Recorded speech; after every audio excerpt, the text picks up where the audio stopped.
देखेंगे question number 1। यहाँ पर क्वेश्चन में दिया गया है कि वह सब बड़ी से बड़ी संभव लंबाई ज्ञात कीजिए जिसका उपयोग 3.1/2 मीटर और 8.3/4 मीटर की लंबाई को सटीक रूप से मापने के लिए किया जा सकता है। तो यहाँ पर जो है सबसे पहले क्या करेंगे, पूर्णांक में जो वैल्यू दिया गया है उन्हें क्या करेंगे, फ्रैक्शन में चेंज करेंगे। तो यहाँ पर 3.1/2 को हम लोग क्या लिख सकते हैं, 3 दूनी 6 7/2, यानी कि 7/2 क्या हो जाएगा, ये आपकी लंबाई यानी कि 7/2 मीटर है। फिर इसे भी क्या करेंगे, फ्रैक्शन में चेंज करेंगे तो कितना हो जाएगा, 8 चौक 32 3 35/4 मीटर होगा। इसमें पूछा जा रहा है कि सटीक यानी कि इन दोनों लंबाई को नापने के लिए बड़ी से बड़ी, जैसे कि मान लीजिए कोई दूरी नापना है तो किसी इंची टेप का प्रयोग करते हैं, उसी तरीके से अगर इन दोनों लंबाई को मापना है तो किस तरीके से, यानी कि कितना अधिक से अधिक कितना मीटर की लंबाई लिया जाए कि इन दोनों को नाप लिया जाए। तो कैसे हम लोग करेंगे, सबसे पहले ये जो हमें क्या करना है, इसका एचसीएफ ले लेंगे। क्या ले लेंगे, एचसीएफ ले लेंगे तो आपका आंसर आ जाएगा। एचसीएफ जब आपका फ्रैक्शन में इस तरीके से वैल्यू दिया हुआ है और आपसे एचसीएफ निकालने के लिए बोला जाए तो ऊपर में जो नंबर रहता है उनका क्या किया जाता है, एचसीएफ यानी कि महत्तम समावर्तक लिया जाता है, और जो नीचे संख्याएं रहती है उनका एलसीएम यानी कि लघुत्तम समावर्तक लिया जाता है। तो 7 और 35 का आपका एचसीएफ यानी कि महत्तम कितना हो जाएगा, तो 7 हो जाएगा, और 2 और 4 का एलसीएम यानी कि लघुत्तम कितना हो जाएगा, तो 2 और 4 का एलसीएम आपका 4 होगा। यानी कि ये जो है इतनी मीटर की लंबाई से इन दोनों की साइज को नापा जा सकता है। तो यहाँ पर आपका 7/4 मीटर बिल्कुल सही होगा। तो यहाँ पर आपका ऑप्शन नंबर 1 बिल्कुल सही होगा। देखेंगे नेक्स्ट क्वेश्चन, क्वेश्चन नंबर 2। यहाँ पर क्वेश्चन में दिया गया है कि वह छोटी से छोटी संख्या ज्ञात कीजिए जिसे 3500 रुपये में जोड़े जाने पर प्राप्त संख्या 45, 49, 56 और 63 से पूर्णतः विभाज्य हो। तो यहाँ पर क्या करेंगे, यहाँ पर सबसे पहले जो है मैं इसे आपको बाय ऑप्शन बताऊंगा, फिर मैं आपको बेसिक से भी बता दूंगा कि किस तरीके से बनाया जाता है। तो सबसे पहले बोला जा रहा है कि 3500 में क्या जोड़ दिया जाए कि इन चारों संख्याओं से विभाज्य हो जाए। तो हम क्या करेंगे, बाय ऑप्शन में सभी चेक करके देख लेंगे। जैसे कि यहाँ पर बोला जा रहा है कि पहले बार में 28 जोड़ दिया जाए, तो अगर 3500 में 28 जोड़ देंगे तो आपका कितना हो जाएगा, 3528 हो जाएगा। कितना हो जाएगा, 3528 हो जाएगा। उसी तरीके से सभी में क्या करेंगे, 3500 जोड़ेंगे तो यहाँ भी 3500 जोड़ेंगे तो कितना हो जाएगा, 3526 हो जाएगा। यहाँ पे जोड़ेंगे तो आपका कितना हो जाएगा, 3524 हो जाएगा आपका, और यहाँ पर जोड़ेंगे तो आपका कितना हो जाएगा, 3522 होगा। कितना होगा, 3522 होगा। तो यहाँ पर देखेंगे ये जो सारा नंबर यहाँ पर जोड़कर लाया गया है वो क्या इन चारों संख्याओं से विभाज्य है या नहीं। तो सबसे पहले जो है चेक करने का तरीका क्या होता है, जैसे कि 42 से चेक करना हमें अगर है तो 42 से चेक करने का जो है नियम यहाँ पर क्या होगा, यहाँ पर जो है जो भी संख्या होगी वो क्या होनी चाहिए, 3 से कटनी चाहिए, क्योंकि 42 भी क्या होता है, 3 से कटता है। यानी कि ये जो संख्या होगी वो भी क्या होनी चाहिए, 3 से कटनी चाहिए। तो 3 से कटने का नियम क्या होता है, जो भी संख्याएं दी गई है उनके डिजिट का सम क्या 3 से कट रहा है, तो अगर कटेगा तो वो पूरी संख्या 3 से कटेगी। तो यहाँ पर देखेंगे तो 5 3 8, 8 2 10, 10 8 18, तो 18 3 से कटता है, यानी कि ये पहला वाला ऑप्शन सही हो सकता है, अभी निश्चित नहीं है। फिर अगला वाला चेक करेंगे तो यहाँ पर है 5 3 8, 8 2 10, 10 6 16, 16 3 से नहीं कटता, यानी कि ये ऑप्शन नहीं होगा। यहाँ चेक करेंगे तो 5 3 8, 8 2 10, 10 4 14, 14 भी 3 से नहीं कटता, यानी कि ये भी नहीं होगा। यहाँ चेक करेंगे तो 5 5 10 3 13, 13 भी क्या है, 3 से नहीं कटता, यानी कि ये भी ऑप्शन नहीं होगा। तो कौन सा ऑप्शन होगा, पहला नंबर ऑप्शन, यानी कि ऑप्शन नंबर 1 बिल्कुल सही होगा। तो ये तो हो गया बाई ऑप्शन से बनाने का तरीका। लेकिन जब अगर आप बेसिक से इसे बनाना चाहते हैं तो इस तरीके से बना सकते हैं कि इन जो चारों संख्याएं दी गई है उनका क्या करेंगे, एलसीएम यानी कि लघुत्तम समावर्तक लेंगे।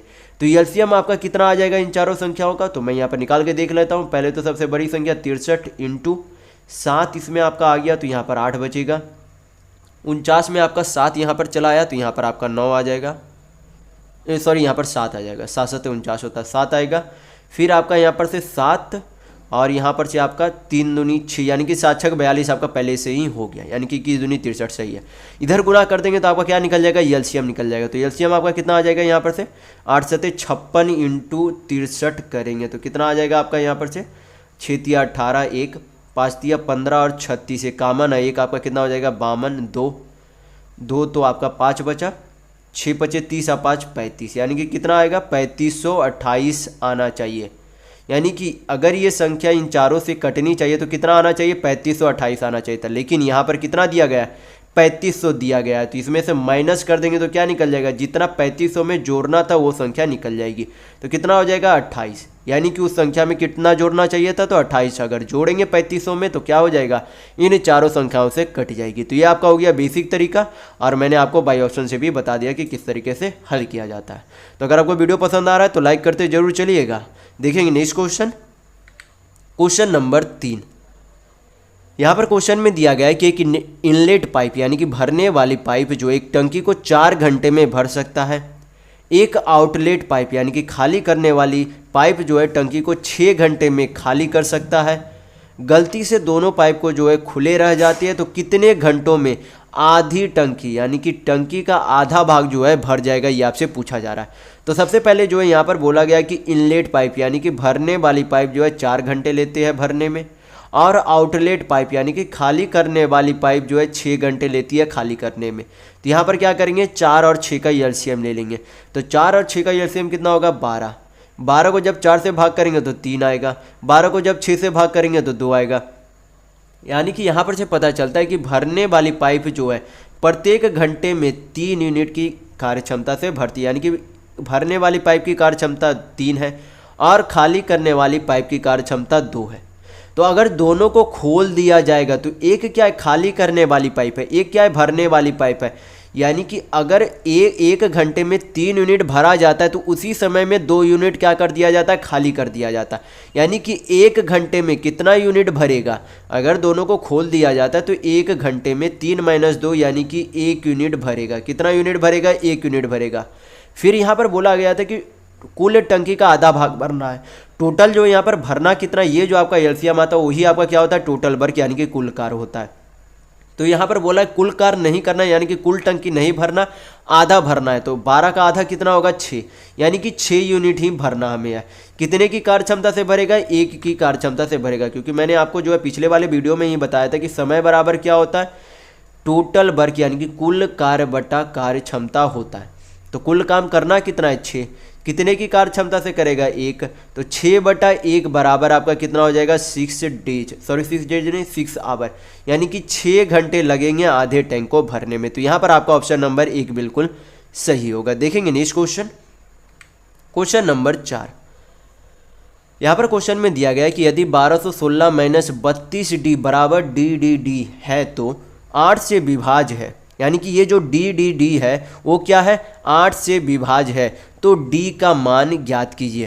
क्या पूछा जा रहा है कि D का मान ज्ञात कीजिए। तो यहाँ पर जो है सबसे पहले जो है यहाँ पर क्या करेंगे, यहाँ पर जो है इस तरीके से बोला जा रहा है कि 1216 में क्या करना है, 32D माइनस करना है, और माइनस करने पर कितना आना चाहिए, D आना चाहिए। तो यहाँ पर एक तरीके से यहाँ पर जो वैल्यू पुट होगा उसे इसमें माइनस करने पर यहाँ पर भी क्या आना चाहिए, उतना ही वैल्यू आना चाहिए। तो इसे क्या करेंगे, बाई ऑप्शन से सबसे बेहतर तरीका होता है इस तरीके के प्रश्न बनाने के लिए। तो अगर यहाँ पर हम लोग मान लीजिए यहाँ पर D के जगह 2 रखते हैं, तो 6 में से 2 जाएगा तो कितना बचेगा, 4 बचेगा। यहाँ पर अगर 2 रखते D के जगह तो 6 में से 2 जाएगा तो कितना बचेगा, 4 बचेगा। लेकिन यहाँ तो दोनों अलग अलग हो गया, यहाँ पर 2 है, यहाँ पर 4 है, हमें DD दोनों सेम चाहिए। यानी कि अगर यहाँ पे 2 होता तो यहाँ पर भी 2 आना चाहिए था, यानी कि ऑप्शन नंबर 1 नहीं हो सकता। तो ये आपका गलत है। सेकेंड ऑप्शन चेक करेंगे तो यहाँ पर 8 है, यानी कि D का वैल्यू 8 रखते हैं, तो 16 में से 8 जाएगा तो कितना बचेगा, 8 बचेगा। यानी कि ये आपका वैल्यू हो सकता है। अगला चेक करेंगे क्या, यहाँ पर 6, यहाँ पर D का वैल्यू 6 करेंगे तो 6 - 6 यहाँ पर 0 हो जाएगा। तो यहाँ पर 6 है, यहाँ पर 0 अलग अलग हो गया, यानी कि ये नहीं हो सकता। यहाँ पर अगर D का वैल्यू 4 पुट करेंगे तो 6 में से 4 जाएगा तो 2 बचेगा, यानी कि यहाँ पर 4 है, यहाँ पर 2 हो गया, यानी कि ये भी नहीं होगा। तो ऑप्शन नंबर 2 यहाँ पर बिल्कुल सही होगा, क्योंकि यहाँ पर अगर 8 पुट करते तभी यहाँ पर वैल्यू 8 आता है, क्योंकि दोनों जगह DD है तो दोनों जगह 8 ही आना चाहिए। तो यहाँ पर ऑप्शन नंबर 2 बिल्कुल सही होगा कि D का मान क्या होगा, 8 ही होगा। तो इस तरीके के प्रश्न हमेशा बाई ऑप्शन बनाने की कोशिश कीजिएगा। देखेंगे नेक्स्ट क्वेश्चन, क्वेश्चन नंबर 5। यहाँ पर क्वेश्चन में दिया गया है कि दिए गए आंकड़ों को आरोही क्रम यानी कि बढ़ते क्रम में जो है व्यवस्थित किया गया है, और इनकी माध्यिका यानी कि मीडियन 17 है, तो यक्स का मान क्या होगा। तो सबसे पहले जो आरोही क्रम है इसे जो है पहले ही व्यवस्थित कर दिया गया है। तो फिर जो है क्या किया जाता है, माध्यिका निकालने के लिए हमें बीज की संख्या चाहिए होती है। टोटल संख्या यहाँ पर कितना है, तो 4, 4, 8, 2, 10 है, यानी कि टोटल संख्या है 10 है। तो बीज की संख्या कौन सी हो जाएगी, एक तो 5th नंबर की संख्या, एक आपकी 6th नंबर की संख्या, ये दोनों क्या हो जाएगी, बीज की संख्या। तो इधर आपका 4 संख्या अलग और इधर आपका 4 संख्या अलग, ये जो दो संख्या है वो आपकी क्या है, बीच की संख्या। तो दोनों संख्याओं का अगर हमें मीडियन चाहिए तो इस तरीके से कर सकते हैं कि दोनों संख्याओं का मीडियन निकालने के लिए क्या करेंगे, एक संख्या तो यक्स है, दूसरी संख्या यक्स प्लस 2 है। मीडियन निकालने के लिए दोनों संख्याओं का योग का क्या कर देंगे, आधा कर देंगे, ये आपका मीडियन निकल जाएगा। और मीडियन यहाँ पर यानी कि माध्यिका कितना दिया गया, 17 दिया गया, तो बराबर क्या करेंगे, 17 लिखेंगे। हल करेंगे, यक्स का वैल्यू आ जाएगा। तो हल कर लेते, 2x प्लस 2 बराबर आपका कितना हो जाएगा, यहाँ पर क्रॉस गुना करेंगे तो 17 दूनी 34 होगा। 2x बराबर आपका कितना हो जाएगा, 2 उधर जाएगा तो कितना बचेगा, 32 बचेगा। तो x बराबर आपका यहाँ पर से कितना हो जाएगा, 16 यानी कि 16 होगा। तो x का वैल्यू कितना आ गया, 16। तो यहाँ पर आपका ऑप्शन नंबर 4 बिल्कुल सही होगा। देखते हैं नेक्स्ट क्वेश्चन, क्वेश्चन नंबर 6। यहाँ पर क्वेश्चन ये आपका क्या है, सिंपल सा सिंप्लीफिकेशन का क्वेश्चन है, तो हल करेंगे हम लोग। तो यहाँ पर जो आपका कितना है, 4/11 इंटू 121 बटा कितना है, 16 इंटू आपका क्या है, 24, और ये आपका क्या है, ए स्क्वायर माइनस बी स्क्वायर है। तो एक फार्मूला होता है जो कि आपको ध्यान रखना होता है कि ए स्क्वायर माइनस बी स्क्वायर बराबर क्या हो जाता है आपका, ए प्लस बी इंटू ए माइनस बी होता है। ये फार्मूला आप ध्यान रखिएगा। वैसे तो ये अलजबरा का फार्मूला है, लेकिन इस तरीके के सिंप्लीफिकेशन में आपको ये फार्मूला लगाएंगे तो आसानी से हल कर पाएंगे, वरना आपको यहाँ पर स्क्वायर करना होगा जो कि आपका काफ़ी समय चला जाएगा परीक्षाओं में। तो इससे इस तरीके से नहीं करना है कि स्क्वायर करेंगे, यहाँ पर क्या करेंगे, ये फार्मूला लगाएंगे, ए प्लस बी ए माइनस बी करेंगे। तो ए 75 है, बी 55 है, तो दोनों को पहले जोड़ेंगे तो 75 और 55 कितना हो जाएगा, 7 5 12 1 13 यानी कि 130। ये आपका ए प्लस बी हो गया इंटू ए माइनस बी। तो ए माइनस बी आपका कितना हो जाएगा, 75 माइनस 55 यानी कि 20 होगा। कितना होगा, 20 इंटू आपका कितना बचा, 1/100। जो कट रहा है उसे क्या करेंगे, काट लेंगे हम लोग। तो 1 0 2 0, 2 0 से 2 0 चला गया, इधर काटेंगे तो 2 8 16, 8 3 24, इधर से काटेंगे तो 11 11 121 आपका चला जाएगा। बाकी जो बचा उसे क्या करेंगे, हम लोग गुना कर लेंगे। तो यहाँ पर आपका हो जाएगा 11 चौक 44, 44 थी आपका कितना हो जाएगा, 132 होगा। 132 इंटू 13 करेंगे तो आपका कितना आ जाएगा, यहाँ पर से 13 दूनी 26, 2 13 3 39 और 2 41, 4 13 4 आपका कितना हो जाएगा, 17, यानी कि 1716 जो इस सिंप्लीफिकेशन को सिंप्लीफाई करने पर ये आंसर आता है। तो यहाँ पर आपका ऑप्शन नंबर 2 बिल्कुल सही होगा। तो अगर आपको वीडियो पसंद आ रहा है तो लाइक करते जरूर चलिएगा। देखेंगे नेक्स्ट क्वेश्चन, क्वेश्चन नंबर 7। यहाँ पर क्वेश्चन में दिया गया कि साधारण ब्याज की 5% वार्षिक दर पर निवेश की गई एक धनराशि 6 वर्ष में बढ़कर 2613 रुपये हो जाती है, तो सामान्य दर पर कितने वर्षों में यह धनराशि 3015 रुपये हो जाएगी, ये आपसे पूछा जा रहा है। तो यहाँ पर सबसे पहले हमें क्या निकालना होगा, प्रिंसिपल यानी कि मूलधन निकालना होगा। क्या निकालना होगा, प्रिंसिपल यानी कि मूलधन। और एक चीज़ आपको पता होना चाहिए कि मूलधन जो होती है वो खुद में कितनी होती है, 100% होती है। मूलधन जो होती है वो हमेशा खुद में कितनी होती है, 100% होती है। तो यहाँ पर से जो है, यहाँ पर से बोला गया कि प्रत्येक साल का जो है दर कितना है, 5%, यानी कि प्रत्येक साल जो है 5% का साधारण ब्याज लगता है। और कितने साल तक लगता है, तो 6 सालों तक लगता है। तो अगर एक साल में 5% का साधारण ब्याज लगता है तो कुल 6 सालों में कितना ब्याज लग जाएगा, तो 6 5 30%, यानी कि आपका सिंपल इंटरेस्ट 6 सालों में कितना हो जाता है, 30% हो जाता है। तो कुल मिलाकर आपका अमाउंट यहाँ पर से कितना हो जाएगा, अमाउंट यानी कि मिश्र धन होता है मूलधन प्लस साधारण ब्याज, तो कितना हो जाएगा 130%।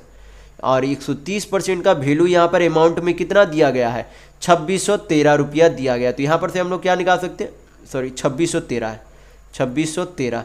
तो यहाँ पर से हम लोग क्या निकाल सकते हैं, 10% का वैल्यू निकाल सकते हैं। तो हल करेंगे, 13 से काटेंगे तो 10 बार में, 13 से काटेंगे तो 13 दूनी 26 01, यानी कि 10% का वैल्यू कितना आ गया, 201 रुपया आ गया।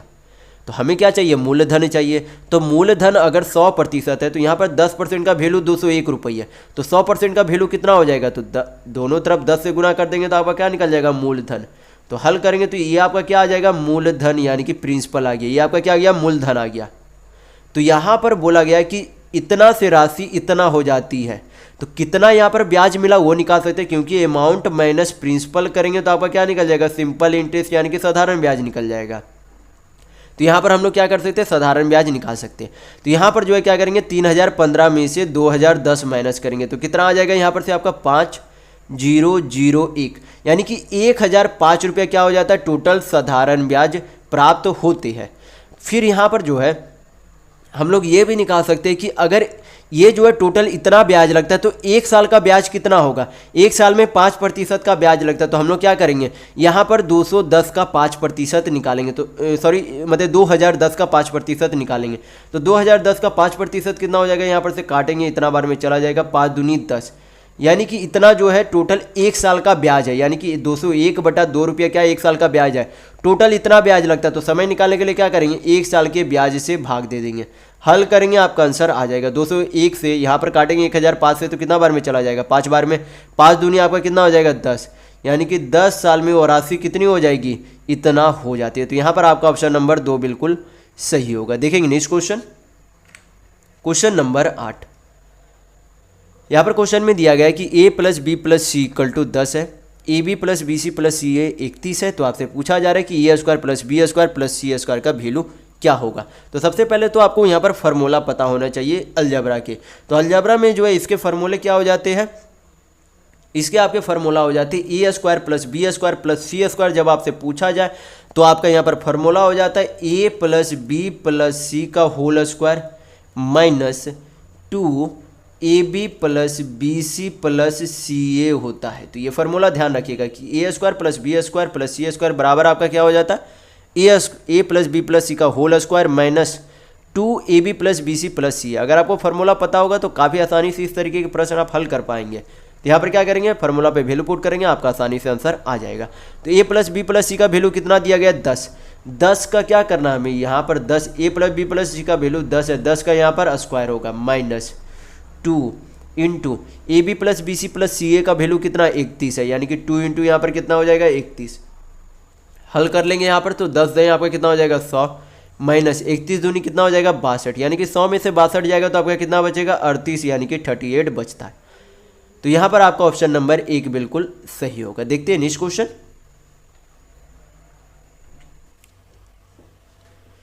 देखेंगे क्वेश्चन नंबर 9।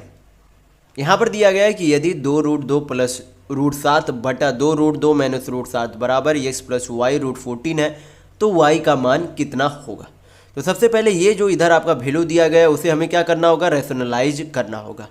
तो रैशनलाइज करने का आसान तरीका क्या होता है, सबसे पहले जो है नीचे जो दी गई है, अगर यहाँ पर दोनों जो अंक है वो क्या रहे, सेम रहे और सिर्फ साइन चेंज रहे।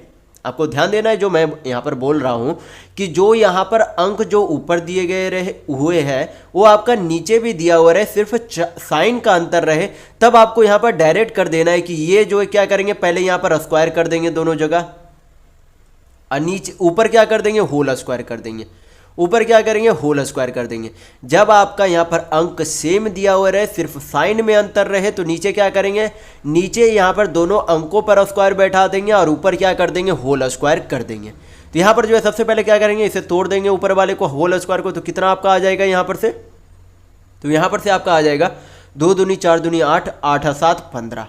यहाँ पर क्या करेंगे 15 प्लस, मैं यहाँ पर ऊपर में होल स्क्वायर तोड़ रहा हूँ, यहाँ पर 15 आया प्लस आपका हो जाएगा 2 दूनी 4, 4 रूट आपका कितना हो जाएगा 7 दूनी 14 होगा, यानी कि 4√14 होगा। बटा नीचे आपका कितना हो जाएगा 2 दूनी 4 दूनी 8 माइनस √7 का स्क्वायर कितना हो जाएगा 7 हो जाएगा, बराबर आपका कितना दिया गया x + y √14 दिया गया है। हल करेंगे तो यहाँ पर से आपका कितना आ जाएगा 15 प्लस 4√14 आएगा, नीचे आपका कितना आ जाएगा 1 आ जाएगा, यानी कि हम लोग उसे नहीं लिखेंगे, बराबर आपका कितना हो जाएगा x + y √14। तो यहाँ पर अगर आपसे x का वैल्यू पूछा जाएगा तो x का वैल्यू कितना हो जाएगा 15, लेकिन यहाँ पर आपसे क्या पूछा जा रहा है, y का वैल्यू पूछा जा रहा है, तो y का वैल्यू कितना हो जाएगा 4 हो जाएगा, क्योंकि 14 यहाँ पर आपका बेस सेम है, तो y का वैल्यू यहाँ पर क्या हो जाएगा 4 हो जाएगा। अगर x का पूछता तो 15 होता, लेकिन y है तो यहाँ पर क्या होगा 4, यानी कि ऑप्शन नंबर 4 बिल्कुल सही होगा। देखेंगे नेक्स्ट क्वेश्चन, क्वेश्चन नंबर 10।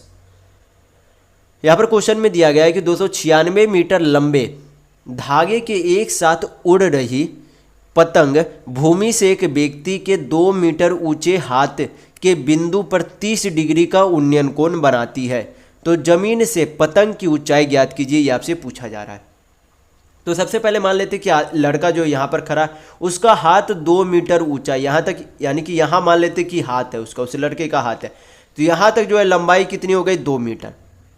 फिर जो है यहाँ पर से मान लेते कि यहाँ धरती पर से यहाँ पर से इसका सामने यहाँ पर इसका पतंग उड़ रहा है, इतना ये जो हाइट हमें क्या करना है निकालना है, यानी कि इसे जो है हमें इसका सॉल्यूशन करना है।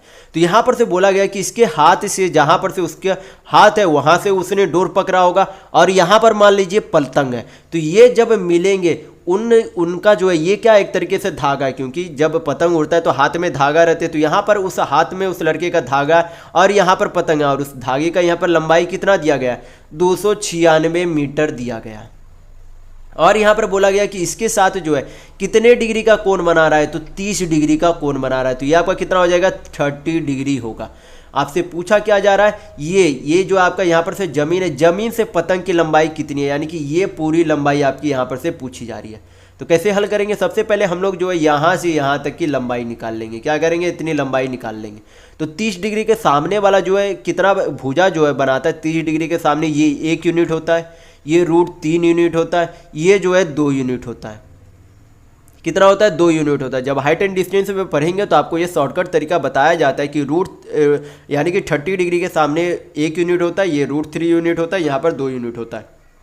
तो यहाँ पर 2 यूनिट का वैल्यू कितना है 296 मीटर है। तो यहाँ पर से 1 यूनिट का वैल्यू हम लोग निकाल सकते, तो 1 यूनिट का वैल्यू कितना हो जाएगा 148 होगा। कितना होगा 148 मीटर होगा। 1 यूनिट का वैल्यू 148 मीटर। तो यहाँ पर तो हमें 1 यूनिट का वैल्यू ही चाहिए, यहाँ से यहाँ तक, यहाँ से यहाँ तक की जो लंबाई निकलेगी वो कितनी थी 1 यूनिट का। 1 यूनिट का वैल्यू जो है मीटर में कितना था 148 मीटर, और यहाँ से यहाँ तक की लंबाई कितनी थी 2 मीटर थी। तो टोटल लंबाई कितनी हो जाएगी 148 + 2, यानी कि कितनी हो जाएगी टोटल 150 मीटर होगी। यानी कि जमीन से पतंग की जो ऊंचाई है वो कितनी है 150 मीटर। तो यहाँ पर आपका ऑप्शन नंबर 3 बिल्कुल सही होगा। देखेंगे नेक्स्ट क्वेश्चन नंबर 11। यहाँ पर क्वेश्चन में दिया गया है कि यदि एक ठोस लंबवृत्तीय बेलन की ऊंचाई और त्रिज्या दोगुनी कर दी जाती है, यानी कि 2 टाइम्स कर दी जाती है, तो उसके आयतन में होने वाले प्रतिशत वृद्धि, यानी कि जो इंक्रीज होगा वो कितने प्रतिशत की होगी, ये आपसे पूछा जा रहा है। तो यहाँ पर जो है सबसे पहले जो है ये आपका रेडियस है, इधर से आपकी ऊंचाई होगी। तो यहाँ पर पहले बोला कि अगर पहले त्रिज्या 1 यूनिट थी, अब कितनी हो गई 2 हो गई। फिर बोला गया ऊंचाई अगर पहले 1 यूनिट थी तो अब कितनी हो गई 2 हो गई।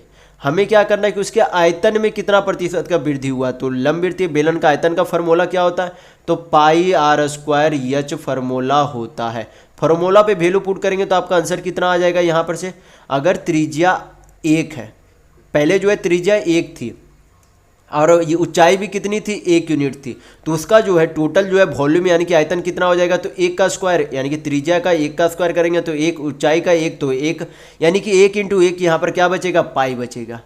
ये आपका पहले वाले का आयतन आ गया। इधर से अगर पुट करेंगे त्रिज्या और ऊंचाई का वैल्यू तो कितना आ जाएगा 2 दूनी 4, यानी कि त्रिज्या का वैल्यू 2 पुट करेंगे तो 2 दूनी 4, ऊंचाई का भी 2, तो 2 दूनी 4 दूनी 8 पाई हो जाएगा। यानी कि पहले उसका आयतन पाई था, अब कितना हो गया 8 पाई। तो वृद्धि कितना देखने को मिल रहा है, पाई से 8 पाई हो गया, यानी कि हमें 7 पाई की वृद्धि देखने को मिल रही है। और वृद्धि जो है हमेशा पिछले वाले में वृद्धि देखने को मिलेगी, यानी कि इससे इसमें वृद्धि हुआ नहीं है। तुलना हमें किससे करना है, इस पाई वाले से। तो पाई नीचे आपका आ जाएगा, परसेंट में वैल्यू चाहिए तो 100 से गुना करेंगे, हल करेंगे, आंसर आ जाएगा। पाई से पाई चला गया, 7 × 100 तो आपका कितना हो जाएगा 700%, यानी कि 700% के उसके आयतन में वृद्धि हुई। तो यहाँ पर आपका ऑप्शन नंबर 2 बिल्कुल सही होगा। देखेंगे नेक्स्ट क्वेश्चन नंबर 12। यहाँ पर क्वेश्चन में दिया गया कि एक गाय को 1000 रुपये में बेचने पर जितना लाभ होता है उसे 1010 रुपये में बेचने पर उससे 5% अधिक लाभ प्राप्त होता है, तो गाय का क्रय मूल्य ज्ञात कीजिए, ये आपसे पूछा जा रहा है। तो यहाँ पर जो है सबसे पहले बोला गया कि उसे जो है क्या किया गया 1000 में बेचा गया, और हम लोग यहाँ पर मान लेते कि उसका प्रॉफिट जो है क्या है x% है, यानी कि लाभ क्या है x% है। और आपको ये भी पता होना चाहिए कि किसी भी वस्तु का क्रय मूल्य खुद में कितना होता है 100% होता है। मैं ये जो है आपको पता होना चाहिए। और अगर आप मेरे पुराने मतलब कि पुराने वीडियो को अगर आपने देखा होगा तो मैं काफ़ी बार बता चुका हूँ कि क्रय मूल्य हमेशा खुद में कितना होता है, 100% होता है। तो यहाँ पर जो है 1,000 में उसे क्या किया, उसने बेच दिया। तो उसका अगर सीपी निकालना है, यानी कि उसे बेचा कितने में, 100% का सामान है, x% के लाभ में बेचा, यानी कि कितने में बेच दिया होगा, 100 प्लस x% में उसने क्या किया होगा, कुल को बेच दिया होगा। तो यहाँ पर से भाग करेंगे तो क्या निकल जाएगा, यहाँ पर से यहाँ पर से जो है आपका 1% का वैल्यू निकल जाएगा। हमें क्या चाहिए, सीपी चाहिए, तो क्या करेंगे, 100% का वैल्यू चाहिए। तो इतना हल करेंगे तो आपका क्या निकल जाएगा, सीपी निकल जाएगा। फिर दूसरे में बोला गया कि 1,010 रुपये में बेचा, उसे जो है उसमें 5% का अधिक लाभ होता है, यानी कि 100% का क्रय मूल्य है, 5% का पहले लाभ हो रहा था प्लस x% का लाभ, यानी कि 100 प्लस 5 यानी कि 105 प्लस x% का अब क्या हो रहा है, लाभ हो रहा है। क्रय मूल्य निकालने के लिए 100 से गुना करेंगे, इधर भी क्रय मूल्य इधर भी क्रय मूल्य, दोनों एक ही बस हुए तो दोनों का क्रय मूल्य समान होगा। हल करेंगे, x का जो वैल्यू आएगा उस हिसाब से हम लोग क्या निकाल सकते हैं, फिर क्रय मूल्य भी निकाल सकते हैं। तो पहले हल कर लेंगे, यहाँ पर 100 चला जाएगा, 1 चला जाएगा, 101 और 100 तो यक्स हो जाएगा, यानी कि 100 में से 101 में से 100 जाएगा तो कितना बचेगा, यक्स खाली बचेगा। और इधर जो है माइनस कर देंगे बाकी, तो 10,500 में से 10,000 जाएगा, 10,000 नहीं आपका 10,100 जाएगा, 10,500 में से 10,100 जाएगा तो कितना बचेगा, 400 बचेगा। यानी कि ये जो आपका क्या आ गया, ये जो आपका यक्स का जो है क्या आ गया, प्रॉफिट परसेंट आ गया, क्योंकि हम लोगों ने यक्स क्या माना था, प्रॉफिट प्रतिशत माना था, यानी कि 400 का, यानी कि 1,000 रुपये में बेचने पर उसे क्या हो रहा है, 400% का लाभ हो रहा है। तो हम लोग क्या करेंगे, सीपी का अगर यानी कि क्रय मूल्य निकालने के लिए किसी भी, या तो चाहे तो आप इधर वैल्यू पुट करके निकाल सकते हैं या फिर इधर वैल्यू पुट करके निकाल सकते हैं, किधर भी वैल्यू पुट कर देंगे आपका क्रय मूल्य आ जाएगा। तो इधर वाले में हम लोग पुट करेंगे तो यहाँ पर आपका कितना आ जाएगा, 1,000 बटा 100 प्लस 400 तो कितना हो जाएगा, 500। क्रय मूल्य चाहिए तो 100 से गुना करेंगे, हल करेंगे, 50 दूनी यानी कि 500 से काटेंगे तो 2 बार में चला जाएगा, 2 × 100 करेंगे तो कितना हो जाएगा, 200, यानी कि उस गाय का क्रय मूल्य कितना था, तो 200 रुपये था। तो यहाँ पर आपका ऑप्शन नंबर 4 बिल्कुल सही होगा। देखेंगे नेक्स्ट क्वेश्चन, क्वेश्चन नंबर 13। यहाँ पर क्वेश्चन में दिया गया कि ए और बी जो है किसी कार्य को 18 दिन में कर सकते हैं, बी और सी 27 दिनों में पूरा कर सकते हैं, ए बी और सी तीनों मिलकर 12 दिनों में पूरा कर सकते हैं। तो आपसे पूछा जा रहा है कि ए और सी उसी कार्य को कितना दिनों में पूरा कर सकते हैं। तो यहाँ पर जो है सबसे पहले हमें क्या निकालनी होगी, ए और सी की कार्य क्षमता निकालनी होगी। तो निकालेंगे कैसे, मैं आपको बताऊंगा। तो यहाँ पर जो है दिया गया है कि ए और बी जो है मिलकर किसी कार्य को कितने दिनों में कर सकते हैं, 18 दिन में। फिर दिया गया है कि बी और सी मिलकर 27 दिन में कर सकते हैं, तीनों मिलकर यानी कि ए प्लस बी प्लस सी यानी कि तीनों मिलकर जो है 12 दिन में कर सकते हैं। यहाँ पर क्या करेंगे, 18, 27 और 12 का एलसीएम लेंगे। तो एलसीएम कितना हो जाएगा, तीनों का 108 यानी कि 108 होगा। 108 को 18 से भाग करेंगे तो कितना आएगा, 6। 108 को 27 से भाग करेंगे तो 4 आएगा, और 108 को जो है 12 से भाग करेंगे तो कितना आएगा, 9 आएगा। यानी कि यहाँ पर से पता चल रहा है कि ए और बी की मिलाकर कार्य क्षमता 6 है, बी और सी की 4 है, और तीनों मिलकर जो है 9 की कार्य क्षमता से काम करते हैं। तो यहाँ पर जो है सबसे पहले क्या निकालेंगे, ए की कार्य क्षमता निकालेंगे। कैसे निकालेंगे, यहाँ पर बी और सी की कार्य क्षमता कितनी दी गई है, 4 दी गई है, और इसमें ए नहीं है, लेकिन इन तीनों वाले में ए भी है। तो तीनों मिलकर कितना दिन में करते हैं, 9। तो अगर 9 में से बी प्लस सी की कार्य क्षमता माइनस कर दे तो क्या निकल जाएगा, ए की कार्य क्षमता। तो 9 - 4 करेंगे तो कितना आएगा, 5। तो ए की तो आ गई, अब हमें बी की चाहिए, तो बी की निकालेंगे। तो बी की यहाँ पर जो है आपका ए प्लस बी, सॉरी हमें बी की नहीं चाहिए, सी की हमें ज़रूरत है, सी की ज़रूरत है क्योंकि ए और सी कार्य करेगा। तो यहाँ पर जो है सी का निकालने के लिए क्या करेंगे, तीनों मिलकर 9 दिन में कर रहे हैं। यहाँ पर पहले वाले में सी नहीं है, यानी कि ए प्लस बी का अगर कार्य क्षमता माइनस कर दे तो सी का निकल जाएगा। तो 9 में से 6 जाएगा तो कितना बचेगा, 3। यानी कि ए की कार्य क्षमता 5, सी की कार्य क्षमता 3 है। दोनों को मिलकर करना कितना काम है, ये 108 काम जो टोटल है उसे करना है। तो समय निकालने के लिए मैं आपको बता चुका हूँ पिछले वाले वीडियो में कि समय निकालने के लिए क्या करते हैं, कुल कार्य बटा कुल कार्य क्षमता यानी कि टोटल इफिशियंसी करते हैं। तो समय बराबर कुल कार्य बटा कार्य क्षमता। तो टोटल काम करना कितना, 108 है। कुल करेगा कौन, ए और सी मिलकर करेंगे कितने की कार्य क्षमता से, तो 5, 3, 8 की कार्य क्षमता से। हल करेंगे आपका आंसर आ जाएगा। तो हल कर लेते हैं, 4 दूनी 8, 4 यहाँ पर हो जाएगा, 4 दूनी 8, 4 7 28। पूर्णांक में आपका कितना आ जाएगा, 13.1/2 डेज आपका लगेगा ए और सी अगर मिलकर काम करेंगे। तो यहाँ पर आपका ऑप्शन नंबर 1 बिल्कुल सही होगा। देखेंगे नेक्स्ट क्वेश्चन, क्वेश्चन नंबर 14। ये आपका क्या है, सिंप्लीफिकेशन का क्वेश्चन है, तो हम लोग क्या करेंगे, इसे हल करेंगे। तो यहाँ पर आपका कितना आ जाएगा, 5 × 5 = 25, अब 5 कितना होता है 30। पहले जो है सिंप्लीफिकेशन में गुना किया जाता है, आप यहाँ पर पहले प्लस नहीं कर लीजिएगा, पहले गुना किया जाता तो 5 × 5 = 25 + 30। नीचे करेंगे हल तो आपका कितना हो जाएगा, यहाँ पर 5 × 5 = 25, 5 × 30, यहाँ पर भी हो जाएगा, नीचे में भी। फिर आगे क्या है, गुना है तो गुना कर लेंगे। फिर आपका यहाँ पर 1/5, यहाँ पर जो है इसको गुना करने पर आपका यहाँ पर से कितना आ जाएगा, 1/25 आएगा। कितना आएगा, 1/25। भाग है, भाग को गुना में जब चेंज किया जाता है तो सामने वाली संख्या क्या हो जाती है, रेसिप्रोकल हो जाती है, यानी कि उल्टा हो जाती है। यानी कि अगर 1/25 है तो कितना हो जाएगी, 25 हो जाएगी। बटा नीचे यहाँ पर गुना करेंगे तो कितना आ जाएगा, 1/25। भाग को जब गुना में चेंज करेंगे तो कितना आ जाएगा, 1/5 की जगह यहाँ पर क्या लिख सकते हैं, 5 लिखेंगे।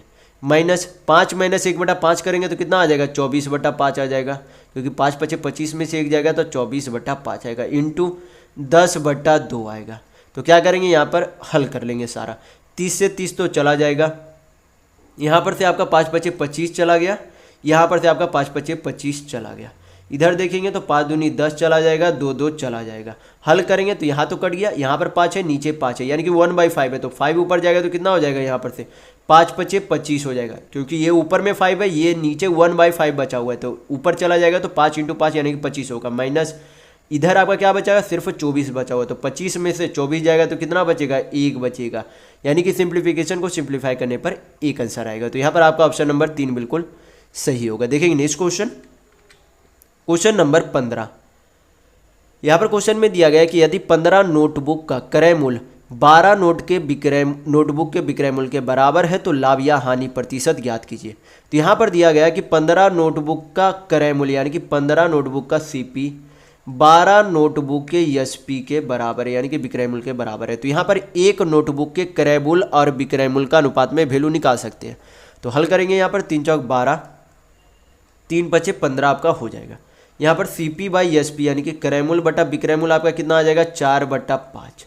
यानी कि यहाँ पर से पता चल रहा है कि 4 यूनिट की कोई जो है नोटबुक उसे कितना में बेचा जा रहा है, 5 यूनिट में बेचा जा रहा है। यानी कि 4 यूनिट की कोई वस्तु को 5 यूनिट में बेचा जा रहा है। तो 4 का सामान कि अगर 5 में बेच रहा है तो कितने का लाभ हो रहा है, 1 यूनिट का। लाभ प्रतिशत या फिर हानि प्रतिशत हमेशा क्रय मूल्य पर गणना की जाती है। तो क्रय मूल्य कितना है, 4 यूनिट।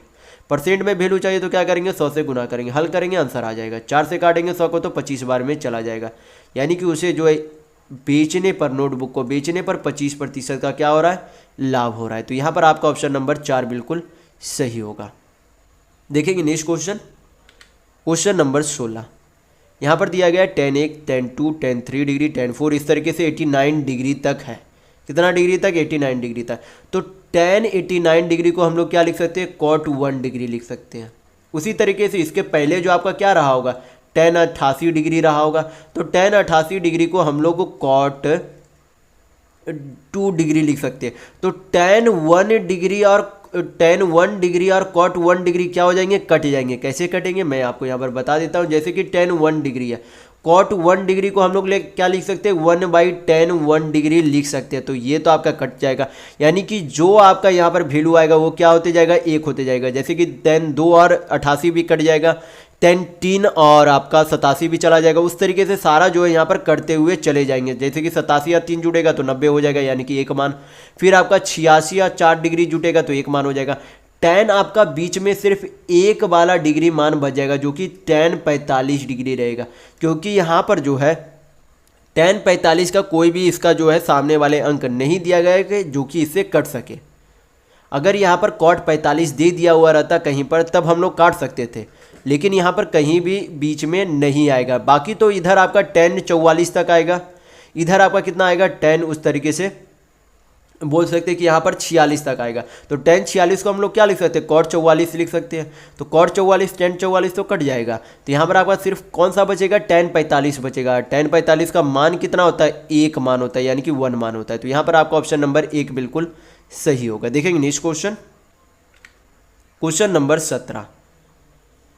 यहाँ पर क्वेश्चन में दिया गया है कि 7 अंकों वाली ये जो है संख्या दी गई है 67843A2 को 11 से विभाज्य है, यानी कि ये जो संख्या वो क्या है, 11 से विभाज्य है।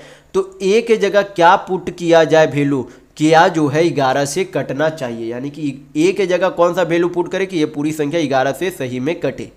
तो यहाँ पर जो है सबसे पहले हम लोग अंक बेहतर तरीके से नीचे लिख लेते हैं। तो यहाँ पर 6 7 8 4 3 8 2 हो गया। फिर क्या करेंगे, यहाँ पर ऑड नंबर यानी कि ऑड जो आपका नंबर पर जो अंक दिया गया उन्हें क्या करेंगे, जोड़ेंगे, और जो इवन नंबर पर दिया गया उन्हें भी क्या करेंगे, जोड़ेंगे, और फिर डिफरेंस निकाल कर देखेंगे। पहले हम लोग क्या करेंगे, ऑड नंबर पे, तो यहाँ पर ये ऑड नंबर पे, ऑड नंबर पे है, तो कितना हो जाएगा, यहाँ पर ऑड नंबर वाले को जोड़ेंगे तो 8 6 14, 14 3 17, 2 19 हो रहा है। फिर क्या करेंगे, इवन नंबर वाले को जहाँ पर इवन प्लेस पर दिया हुआ रहा है उसे जोड़ेंगे, तो यहाँ पर कितना हो जाएगा, 7 4 11, 11 प्लस ए होगा, कितना होगा, 11 प्लस ए होगा। यानी कि हमें पता होना चाहिए कि जब इन दोनों का अंतर आए या तो 0 आए, जब इन दोनों का अंतर किया जाए, इन दोनों का यानी कि 19 का और 11 प्लस ए का अंतर किया जाए, या तो 0 आना चाहिए अंतर करने पर, या फिर 11 आना चाहिए, तभी क्या होगा, वह संख्या 11 से कटेगी। तो ए का वैल्यू क्या पुट करें कि या तो 0 आ जाए या 11 आ जाए। तो अगर ए का वैल्यू अगर हम लोग 8 पुट करते हैं तो 11 और 8 आपका कितना हो जाता है, 19 हो जाता है। तो 19 और 19 माइनस करेंगे तो कितना आ जाएगा, 0 आएगा, यानी कि ये सेटिस्फाई आपका कर जाएगा। तो ए का जगह यहाँ पर क्या होगा, 8 होगा, यानी कि आपका ऑप्शन नंबर 2 बिल्कुल सही होगा। देखेंगे नेक्स्ट क्वेश्चन, क्वेश्चन नंबर 18। यहाँ पर क्वेश्चन में दिया गया है कि एक त्रिभुज के कोण का अनुपात कितना है, 2:3:4 है। सबसे बड़े और सबसे छोटे कोण का अंतर यानी कि डिफरेंस ज्ञात कीजिए, ये आपसे पूछा जा रहा है। तो यहाँ पर जो है सबसे पहले पता होना चाहिए कि किसी भी त्रिभुज, कोई भी त्रिभुज होती है, उसके सभी एंगल का सम कितना होता है, 180 डिग्री होता है। कोई भी एंगल हो, या तो इक्विलेटरल हो, या आइसोसेलेस हो, स्केलन हो, कोई भी ट्रायंगल हो, उसका जो एंगल का सम कितना होता है, 180 डिग्री होता है। और यहाँ पर जो उनके कोनों का मान यूनिट में कितना दिया गया, तो 4 3 7 2 9 यूनिट दिया गया, यानी कि 9 यूनिट का वैल्यू कितना, 180 डिग्री। तो 1 यूनिट का वैल्यू कितना हो जाएगा, 9 दूनी 18, यानी कि 20 डिग्री हो जाएगा। यहाँ पर पूछा क्या जा रहा है, सबसे बड़े और सबसे छोटे कोण का अंतर पूछा जा रहा है, यानी कि जिसका अगर यूनिट में वैल्यू सबसे कम है उसका सबसे छोटा कोण होगा, और जिसका सबसे वैल्यू यूनिट में सबसे बड़ा वैल्यू और सबसे बड़ा कोण होगा। तो दोनों का कोण में यूनिट में अंतर कितना है, तो 2 यूनिट का अंतर है। तो अगर 1 यूनिट का वैल्यू 20 है तो 2 यूनिट का वैल्यू कितना हो जाएगा, 20 दूनी 40 डिग्री होगा। तो यहाँ पर आपका ऑप्शन नंबर 2 बिल्कुल सही होगा। देखेंगे नेक्स्ट क्वेश्चन, देखेंगे क्वेश्चन नंबर 19। यहाँ पर क्वेश्चन में दिया गया है कि वो बड़ी से बड़ी संभव लंबाई ज्ञात कीजिए जिसका उपयोग जो है 7 मीटर, 3 मीटर 85 सेंटीमीटर और 12 मीटर 95 सेंटीमीटर की ऊंचाई को सटीक रूप से मापा जा सकता है। तो सबसे पहले इस तरीके के प्रश्न में हम लोग क्या करेंगे, जो भी आपकी लंबाई दी गई उन्हें क्या करेंगे, मीटर से सेंटीमीटर में चेंज कर लेंगे। तो आपको पता होना चाहिए कि 1 मीटर बराबर कितना होता है, 100 सेंटीमीटर होता है। कितना होता है, 1 मीटर बराबर 100 सेंटीमीटर। तो 7 मीटर जो है सेंटीमीटर में कितना हो जाएगा, 700 सेंटीमीटर। फिर उसी तरीके से 3 मीटर 85 सेंटीमीटर है, तो 3 मीटर तो आपका 300 सेंटीमीटर हो गया, प्लस 85 सेंटीमीटर यानी कि 385 सेंटीमीटर। फिर उसी तरीके से 12 मीटर 95 सेंटीमीटर यानी कि 1200 प्लस 95 यानी कि 1295 सेंटीमीटर हो गया। फिर इसका जो है सटीक मापन निकालने के लिए हम लोग क्या करेंगे, इन तीनों संख्याओं का एचसीएफ यानी कि महत्तम निकालेंगे। जो आपका एचसीएफ आएगा वही आपका क्या होगा, सही आंसर होगा। तो या तो आप इसे बाय ऑप्शन से बना सकते हैं, या फिर आप चेक कर सकते हैं कि कौन सी संख्या से ये तीनों संख्या कट रही है, या फिर आप डायरेक्ट एचसीएफ निकाल रख सकते हैं। तो पहले ही मैं इसे आपको बाय ऑप्शन बता देता हूं कि किस तरीके से बनाया जाएगा। 85 क्या 700 से कटेगी, 85 से कटने का मतलब है कि वह संख्या 17 से भी कटना चाहिए, तो 700 17 से नहीं कटेगी, यानी कि ये नहीं हो सकता। 35 से तो 700 कटेगी, यहाँ पर 385 भी कटेगी 11 बार में, ये भी आपकी कटेगी।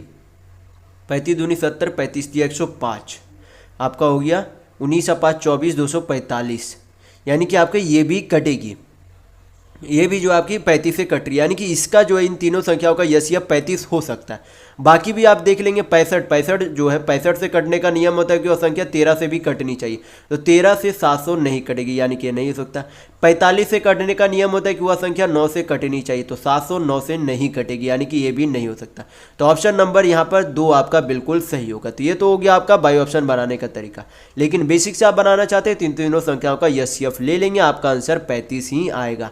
कॉपी पेन निकाल कर आप जरूर चेक कीजिएगा, आपका 35 ही आंसर आएगा। देखेंगे नेक्स्ट क्वेश्चन, क्वेश्चन नंबर 20।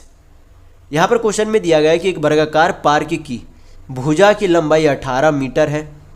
इसके चारों ओर, इसके बाहर से चारों ओर जो है 3 मीटर चौड़ी एक सड़क बनाई गई है। तो आपसे पूछा जा रहा है कि सड़क का क्षेत्रफल यानी कि एरिया कितना होगा। जैसे कि यहाँ पर बोला गया है कि एक वर्गाकार क्या है, सड़क है। इस तरीके से क्या है, वर्गाकार सड़क है। ये जो है कितना मीटर है, 18 मीटर है। यहाँ पर जो है इसके चारों ओर, बाहर से, अंदर से नहीं, बाहर से क्या किया गया, 3-3 मीटर का। जैसे कि इधर से भी 3 मीटर, इधर से भी आपका 3 मीटर, सभी तरफ से जो है 3 मीटर का क्या कर दिया गया, रास्ता बना दिया गया। तो यहाँ पर इस रास्ते का क्षेत्रफल निकालने के लिए हम लोग क्या करेंगे, इस रास्ते का क्षेत्रफल निकालने के लिए अंदर वाले वर्ग का बाहर वाले वर्ग के क्षेत्रफल से अगर माइनस कर दे तो इस रास्ते का क्षेत्रफल निकल जाएगा। कैसे निकलेगा, सबसे पहले तो आपको पता होना चाहिए कि वर्ग का क्षेत्रफल का फॉर्मूला क्या होता है, भुजा स्क्वायर यानी कि साइड स्क्वायर होता है। तो क्या करेंगे, बाहर वाले का क्षेत्रफल कितना हो जाएगा, तो क्षेत्रफल निकालने के लिए पहले बाहर वाले का हमें लंबाई पता होना चाहिए। तो लंबाई कितना हो जाएगा, 18 3 21, 21 3 24 मीटर होगा। 24 का स्क्वायर करेंगे तो कितना हो जाएगा, 576 मीटर स्क्वायर। माइनस अगर इस अंदर वाले का एरिया माइनस कर देंगे तो अंदर वाले का भुजा कितना है, 18। 18 का स्क्वायर करेंगे तो कितना आता है, 324 मीटर स्क्वायर आएगा। यानी कि ये जो है बाहर वाले का क्षेत्रफल, ये अंदर वाले का क्षेत्रफल। अगर बाहर वाले के क्षेत्रफल में से अंदर वाले का क्षेत्रफल माइनस कर देते तो इस रास्ते का एरिया निकल जाएगा। तो माइनस करेंगे तो आपका कितना आ जाएगा, यहाँ पर 16, 6 में से 4 गया 2, 7 में से 2 गया 5, 5 में से 3 गया 2, यानी कि 252 मीटर स्क्वायर क्या होगा, उस रास्ते का क्षेत्रफल होगा। तो यहाँ पर आपका ऑप्शन नंबर 3 बिल्कुल सही होगा। आप हमेशा जो आपको पता होना चाहिए 1 से 30 तक स्क्वायर, क्योंकि आपको ये जो है रीजनिंग और मैथ दोनों में मदद करेगी। क्योंकि मुझे पता था तभी मैंने 24 का स्क्वायर 576, 18 का स्क्वायर 324 किया, वरना आप परीक्षाओं में गुना करना पड़ेगा आपको, तो आपका समय इसमें काफ़ी खपत होगा। तो इसलिए जो आप हमेशा 1 से 30 तक स्क्वायर और 1 से लेकर 10 तक क्यूब याद रखिएगा। और 3 क्यूब आप और याद रखिएगा, 11 का एक तो आपका क्यूब, एक आपका 12 का क्यूब, एक आपका 21 का क्यूब याद रखिएगा। ये 3 का क्यूब भी जो है एक्स्ट्रा में पूछे जाते हैं। तो 1 से 10 तक क्यूब और ये 3 क्यूब और 1 से 10 तक का स्क्वायर याद जरूर रखिएगा। ये आपको रीजनिंग और मैथ दोनों में मदद करेगी। देखेंगे नेक्स्ट क्वेश्चन, क्वेश्चन नंबर 21। यहाँ पर क्वेश्चन में दिया गया है कि एक निश्चित धनराशि को ए, बी और सी के बीच विभाजित किया जाता है। ए को कुल राशि में से 1/3 राशि मिलती है और बी को सी से 3 गुना हिस्सा मिलता है। तो सी को ए से 1200 रुपये कम मिलते हैं, तो ए का हिस्सा क्या है। तो सबसे पहले जो है यहाँ पर क्या बोला गया कि बी को जो है सी से 3 गुना हिस्सा मिलता है, यानी कि सी को अगर 1 यूनिट हिस्सा मिलता है तो उससे 3 गुना बी को मिलता है, यानी कि 3 यूनिट मिलता है। तो ए को कितना मिलता होगा, ये जो है बोला गया कि ए को जो है कुल का 1/3 मिलता है, यानी कि बच जाता है कितना, अगर ए को कुल का 1/3 मिल जाता है यानी कि बच जाता है कितना, 2/3। ऐसे 2/3 के बराबर कितना यूनिट है, 4 यूनिट के बराबर है। कितने यूनिट के बराबर है, 4 यूनिट के बराबर है। तो टोटल कितना हो जाएगा, यहाँ पर से टोटल आपका हो जाएगा 3 दूनी 6 यूनिट। तो 1 यूनिट उसमें से तो सी को मिल गया, 3 यूनिट बी को मिल गया। तो ए को कितना मिलेगा, 3 1 4, 4 यूनिट जाएगा 6 में से, तो कितना बचेगा, 2 यूनिट, यानी कि 2 यूनिट किसे मिलेगा, ए को मिलेगा। तो यहाँ पर बोला गया कि सी को ए से 1200 रुपये कम मिला। तो यहाँ पर कम यूनिट में कितना कम मिला, ये जो आपका क्या है, रेशियो में। तो यहाँ पर जो है सी को जो है ए से कितना यूनिट कम मिला, तो 1 यूनिट कम मिला। और यहाँ पर रुपये में कितना दिया गया, 1 यूनिट बराबर 1200 रुपये दिया गया। तो ए का हिस्सा पूछा जा रहा है। तो अगर 1 यूनिट का वैल्यू 1200 रुपये है तो 2 यूनिट का वैल्यू कितना हो जाएगा, 12 दूनी 2400 रुपये होगा। ये क्या होगा, ए का हिस्सा होगा। तो यहाँ पर आपका ऑप्शन नंबर 4 बिल्कुल सही होगा। देखेंगे नेक्स्ट क्वेश्चन, क्वेश्चन नंबर 22। यहाँ पर क्वेश्चन में दिया गया है कि एक डीलर को एक मेज को 400 रुपये में बेचने पर 25% का लाभ होता है। वह एक अन्य मेज को 10% की हानि पर बेचता है और कुल मिलाकर उसे ना तो लाभ होता है और ना ही हानि होती है। तो दूसरा मेज का क्रय मूल्य ज्ञात कीजिए, ये आपसे पूछा जा रहा है। तो यहाँ पर सबसे पहले क्या करेंगे, पहले वाले मेज का क्रय मूल्य निकालेंगे। उससे हम लोग क्या निकाल सकते हैं, फिर प्रॉफिट निकाल सकते हैं, क्योंकि जितना पहले वाले में लाभ हो रहा है जितने रुपये का, उतना दूसरे वाले में हानि हो जा रहा है। परसेंट में भले ही यहाँ पर अंतर है लेकिन रुपये में बराबर है, तभी तो यहाँ पर बोला गया कि उसे ना तो लाभ हो रहा ना तो हानि। यानी कि जितना रुपये में मैं यहाँ पर बोल रहा हूँ, यहाँ पर मेरे शब्दों पर ध्यान दीजिएगा कि मैं बोल रहा हूँ कि रुपये जितना उसे जो है प्रॉफिट रुपये में हुआ था उतना क्या हो गया, दूसरे बार में उसे हानि हो गया उतने रुपये का। तो यहाँ पर पहले निकालेंगे कि उस वस्तु का सीपी यानी कि मेज का सीपी कितना था। तो मैं आपको इसी वीडियो में बता चुका हूँ कि किसी वस्तु का क्रय मूल्य जो है कितना प्रतिशत होता है, 100% होता है। तो 400 रुपये में उसे बेचा गया, तो 100% का सामान कितने के लाभ में बेचा गया था, तो 25% के लाभ यानी कि 125% में बेचा गया था। सीपी निकालने के लिए क्या करेंगे, 100% से गुना कर देंगे, यानी कि 100 से गुना करेंगे तो आपका कितना आ जाएगा, 25 चौक 100, 25 25 125, 5 से काटेंगे तो 25 8 40, 8 चौक 32, यानी कि 320 रुपया क्या है, उस वस्तु का क्रय मूल्य है। यानी कि 320 रुपये का सामान 400 रुपये में बेचा जा रहा था, तो लाभ कितने का हो रहा था, 80 रुपये का लाभ हो रहा था। 320 का सामान 400 में बेचा तो लाभ कितने का हो रहा था, 80 रुपये का लाभ हो रहा था। तो इसी 80 रुपये का लाभ अगला बार में क्या हो जा रहा, हानि हो जा रहा, और इस 80 रुपये के कितने के बराबर है, 10% हानि के बराबर है। यानी कि ये जो आपका क्या है, 10% के बराबर है। तो आपसे पूछा जा रहा है कि दूसरे वाले मेज का क्रय मूल्य कितना होगा, तो ये आपका क्या है, दूसरे वाले मेज के 10% के बराबर 80 रुपये है। तो किसी भी मेज का जो किसी भी वस्तु का क्रय मूल्य 100% होता है, तो अगर 10% का दाम जो है 80 रुपये है तो 100% का दाम कितना हो जाएगा, 800 रुपये। अगर 10% का दाम 80 रुपये है तो दोनों तरफ 10 से गुना कर देंगे तो आपका क्या निकल जाएगा, क्रय मूल्य निकल जाएगा, क्योंकि इधर 100% इधर 800, यानी कि 100% का वैल्यू 800 होगा। यानी कि दूसरे वाले मेज का क्रय मूल्य कितना है, 800 रुपये है। तो यहाँ पर आपका ऑप्शन नंबर 4 बिल्कुल सही होगा। देखेंगे नेक्स्ट क्वेश्चन, क्वेश्चन नंबर 23। यहाँ पर क्वेश्चन में दिया गया है कि यदि a plus B plus C बराबर 0 है तो A square plus B square plus C square का होल स्क्वायर बटा A square B square plus B square C square plus C square A square का वैल्यू क्या होगा। तो इस तरीके के प्रश्न में अगर पुटिंग वैल्यू लगाते हैं तो आप बेहतर तरीके से बना पाएंगे, वरना आप काफ़ी इसे जो है लंबा सॉल्यूशन चला जाएगा। तो हम लोग क्या करेंगे, पुटिंग मेथड से बनाएंगे, यानी कि वैल्यू पुटिंग मेथड लगाएंगे। तो ए को अगर 2 मान ले, बी को -1, सी को -1 मान ले, ए को अगर 2 मान ले, बी को -1, सी को -1 मान ले, तो क्या यहाँ पर 0 आएगा, तो 0 आ जाएगा, क्योंकि 2 -1 -1 यानी -2 + 2 तो क्या हो जाएगा, कट जाएगा, यानी कि a plus B plus C बराबर 0 आ जाएगा। तो यहाँ पर क्या करेंगे, हम लोग वैल्यू पुट करेंगे ए बी सी का और देखेंगे कितना आंसर आता है। तो ए का वैल्यू यहाँ पर 2 पुट करेंगे तो कितना हो जाएगा, 2 दूनी 4 प्लस बी का वैल्यू -1 तो -1 का स्क्वायर करेंगे तो 1, सी का वैल्यू -1 तो -1 का स्क्वायर करेंगे तो 1, इतना का आपका क्या हो जाएगा, होल स्क्वायर हो जाएगा। बटा नीचे क्या करेंगे, हल करेंगे, ए स्क्वायर इंटू बी स्क्वायर, तो ए स्क्वायर आपका कितना हो जाएगा, 2 दूनी 4, बी स्क्वायर आपका कितना हो जाएगा, -1 का स्क्वायर करेंगे तो 1 प्लस बी स्क्वायर आपका यहाँ पर कितना हो जाएगा, -1 का स्क्वायर तो 1, सी स्क्वायर -1 का स्क्वायर तो 1, सी स्क्वायर तो -1 का स्क्वायर 1 और इंटू ए का स्क्वायर तो 2 दूनी 4 हो जाएगा। हल करेंगे आपका आंसर आ जाएगा। यहाँ पर आपका कितना आ जाएगा, 4 2 6, 6 कितना हो जाएगा, 36, बटा नीचे कितना आ जाएगा आपका 4, ये आपका 4 है, यहाँ पर 1 है, ये 4 है, तो 4 4 8 है, ये कितना आ जाएगा आपका 9, 9 से काटेंगे तो कितना बार ये चला जाएगा, 4 बार में आपका, यानी कि आपका आंसर कितना आएगा, तो 4 आएगा। तो यहाँ पर आपका ऑप्शन नंबर 1 बिल्कुल सही होगा। देखेंगे नेक्स्ट क्वेश्चन, क्वेश्चन नंबर 24। यहाँ पर क्वेश्चन में दिया गया है कि 80 किलोमीटर प्रति घंटा की चाल से चल रही 450 मीटर लंबी रेलगाड़ी 150 मीटर लंबे प्लेटफॉर्म को पार करने में कितना समय लगेगा। तो सबसे पहले हमें निकालना क्या है, समय का आपको फार्मूला पता होना चाहिए। तो समय बराबर आपका क्या हो जाता है, दूरी बटा चाल होता है, यानी कि टाइम बराबर डिस्टेंस बाई स्पीड होता है। तो ये फार्मूला ध्यान रखिएगा।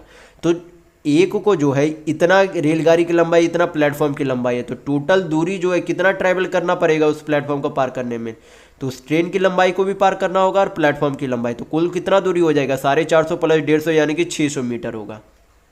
बटा नीचे कितना हो जाएगा, चाल, तो चाल कितना है, 80 किलोमीटर प्रति घंटा, लेकिन ऊपर दूरी तो आपकी मीटर में दी गई है, लेकिन चाल किलोमीटर में प्रति घंटा में है, और समय हमें किस में चाहिए, सेकेंड में चाहिए, तो चाल हमें किस में चेंज करना होगा, मीटर पर सेकेंड में।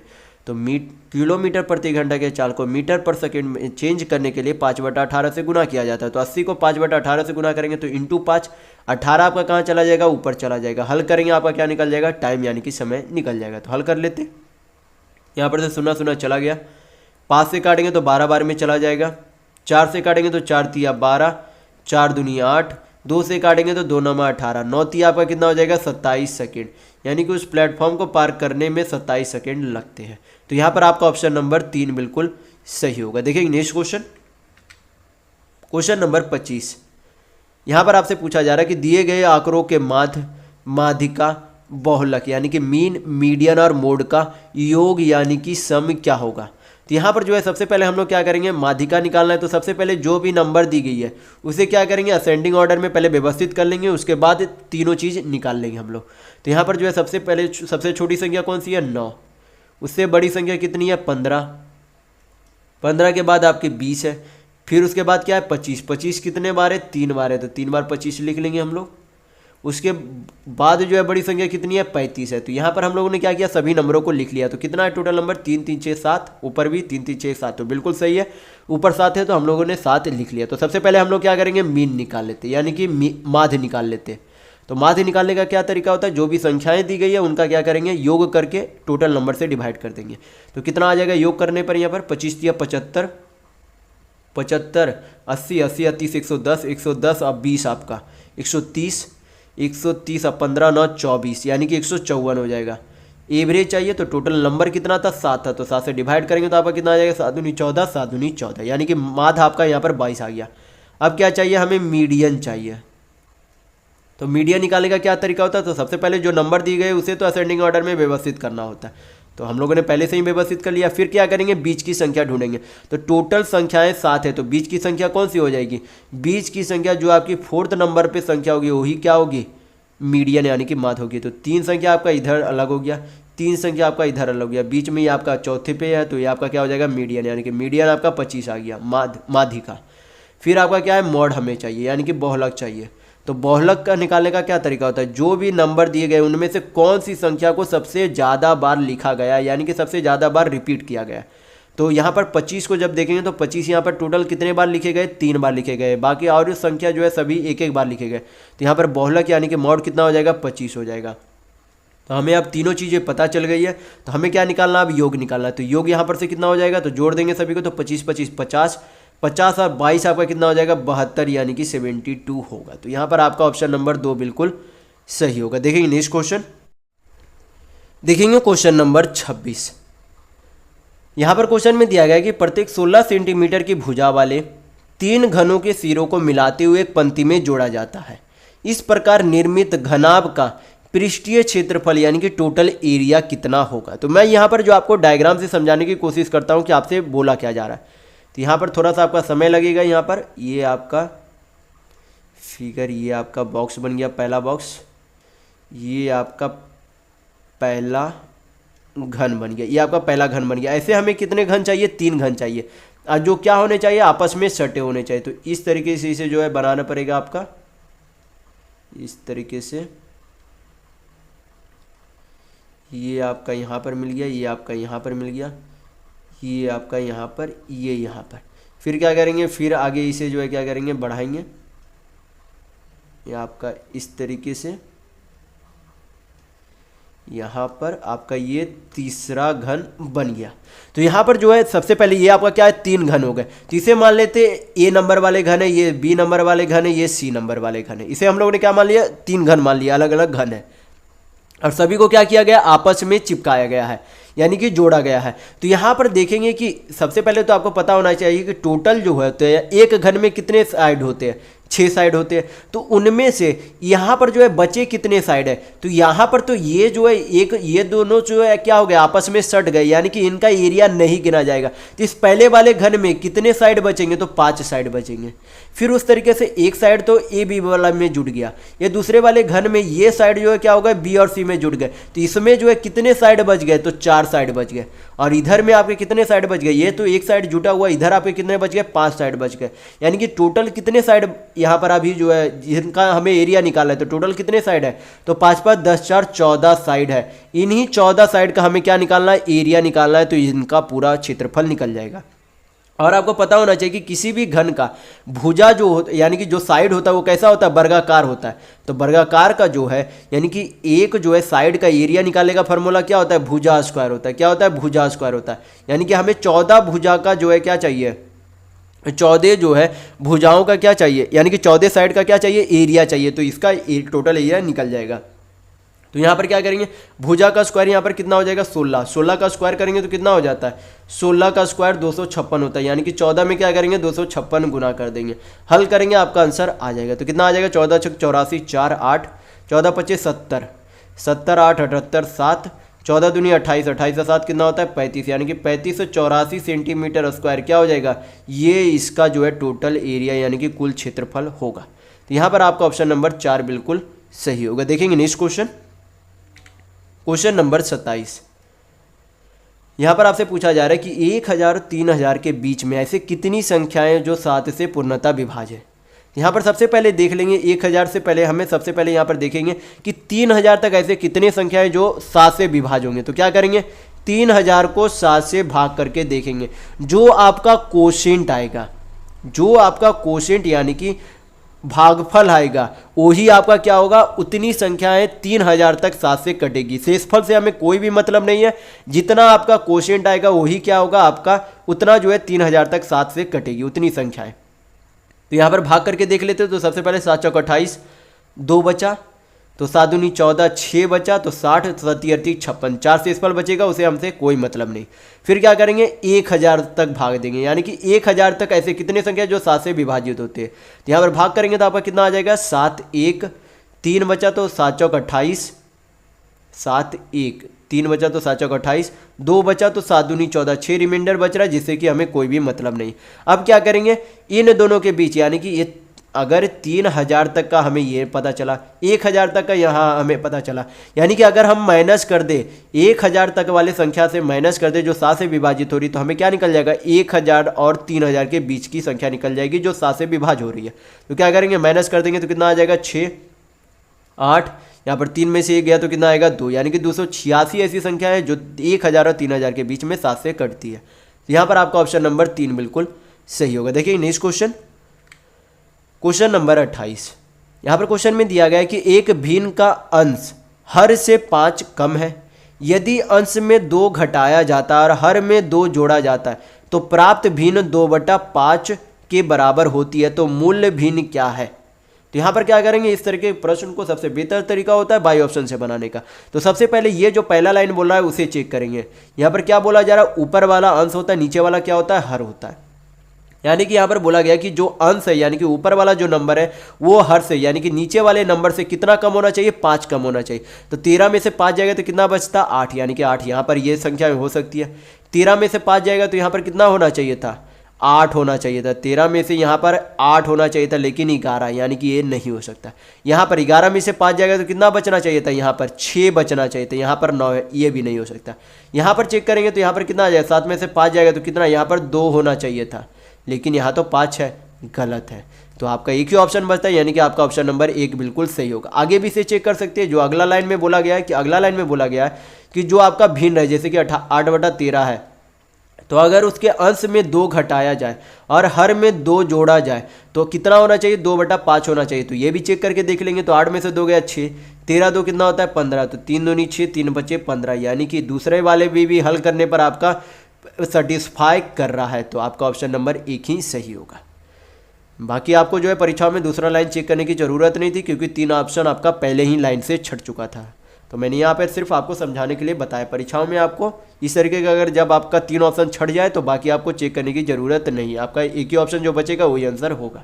देखेंगे नेक्स्ट क्वेश्चन, क्वेश्चन नंबर 29। यहाँ पर क्वेश्चन में दिया गया है कि 8,000 रुपये की राशि पर 10% वार्षिक चक्रवृद्धि ब्याज की दर से 1.5 साल का यानी कि 1.5 ईयर का ब्याज ज्ञात कीजिए यदि ब्याज जो है गणना अर्धवार्षिक चक्रवृद्धि ब्याज पर की जाती है। तो यहाँ पर जो है हमसे क्या पूछा जा रहा है, कंपाउंड इंटरेस्ट यानी कि चक्रवृद्धि ब्याज पूछा जा रहा है। तो यहाँ पर जो है क्या दिया गया है कि मतलब कि जो आपका ब्याज है वो कैसा अर्धवार्षिक यानी कि हाफ ईयरली है। तो अगर एक साल में 10% ब्याज लगता है तो आधा साल यानी कि 6 महीना में कितना ब्याज लगेगा, तो 5% ब्याज लगेगा। कितना ब्याज लगेगा, 5%।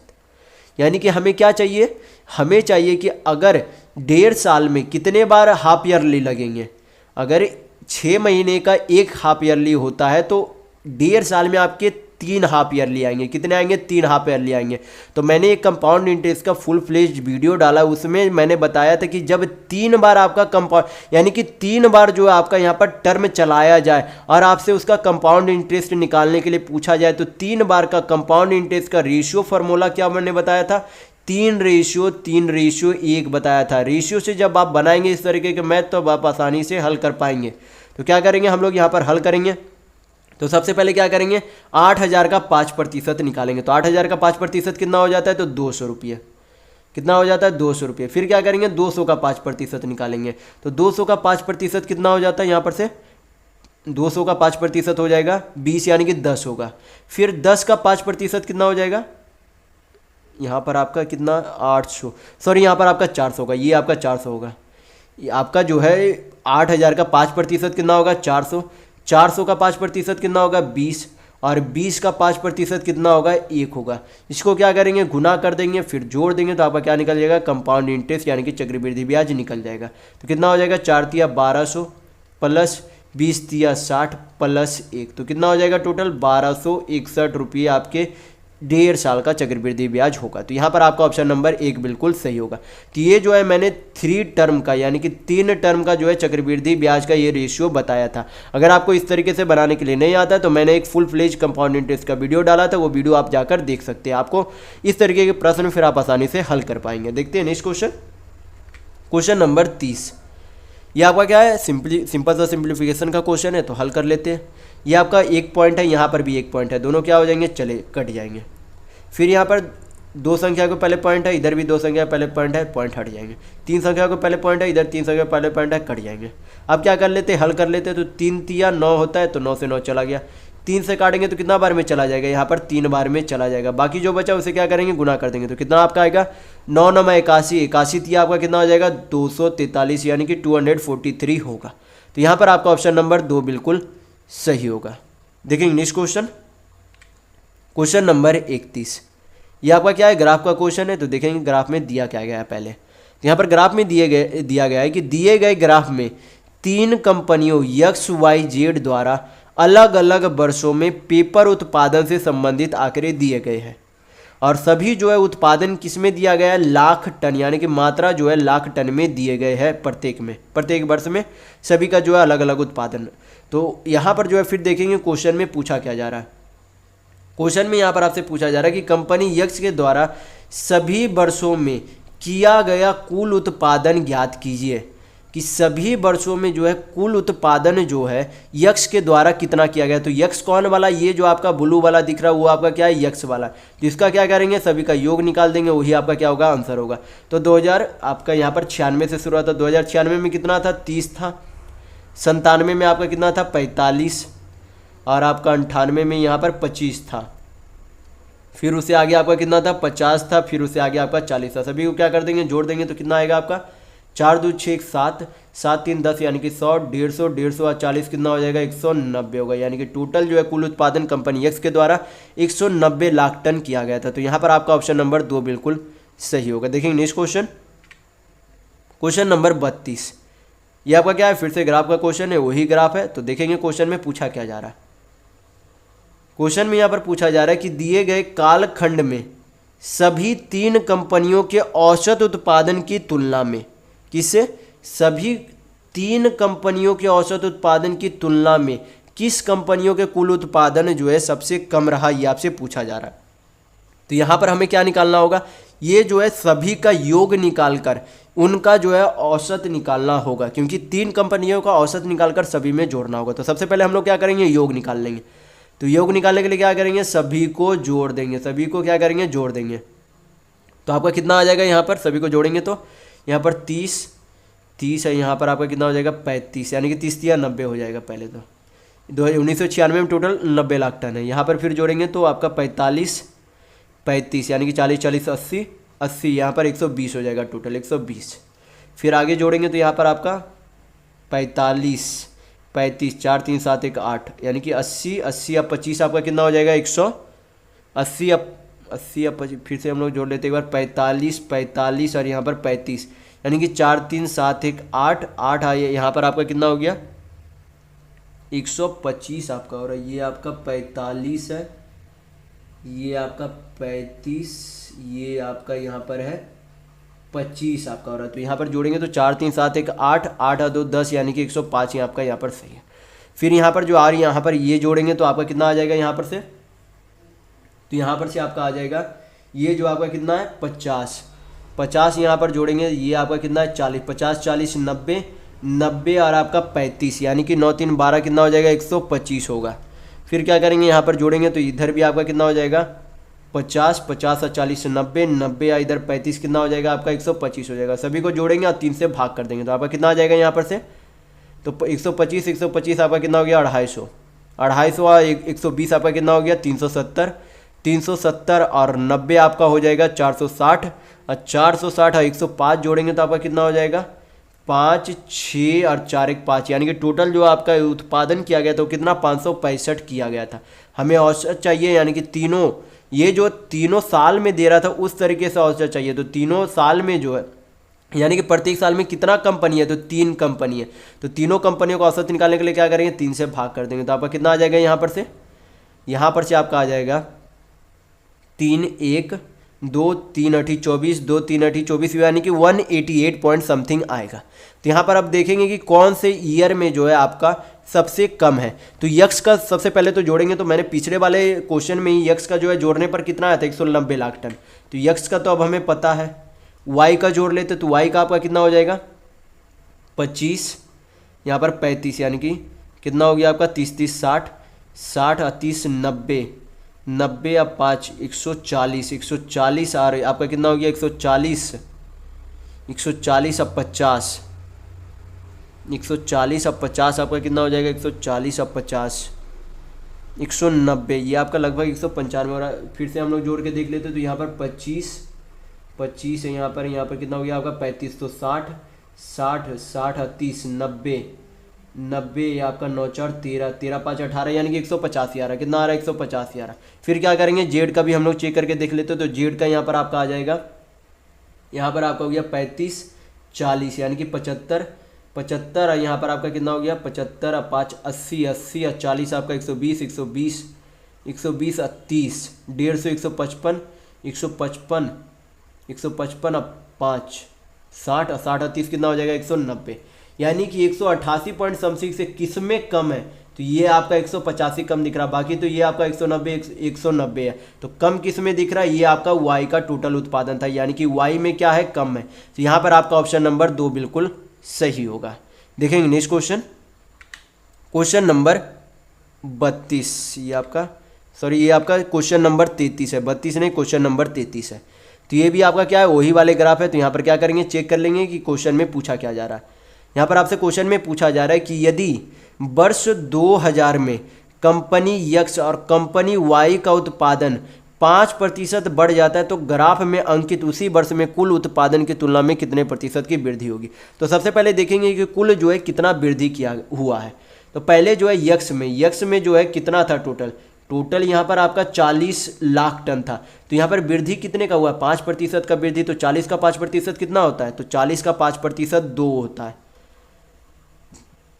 फिर आपसे यहाँ पर y बोला गया, तो y में 50 लाख टन है, तो y का जो है 50 का 5% कितना होता है 2.5 होता है, यानी कि 50 का 5% 2.5, यानी कि x में 2 लाख टन और y में 2.5 लाख टन वृद्धि किया गया। तो टोटल कितना वृद्धि हो गया 4.5 लाख टन वृद्धि हो गया।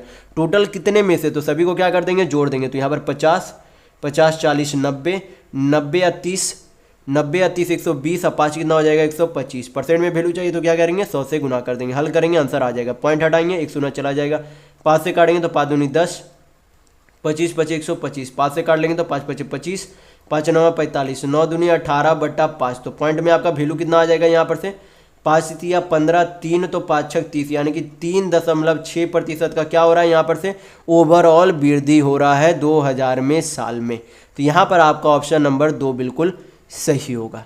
तो इस वीडियो में बस इतना ही। अगर आपको वीडियो पसंद आया तो लाइक कीजिएगा, नए हैं तो चैनल को सब्सक्राइब जरूर।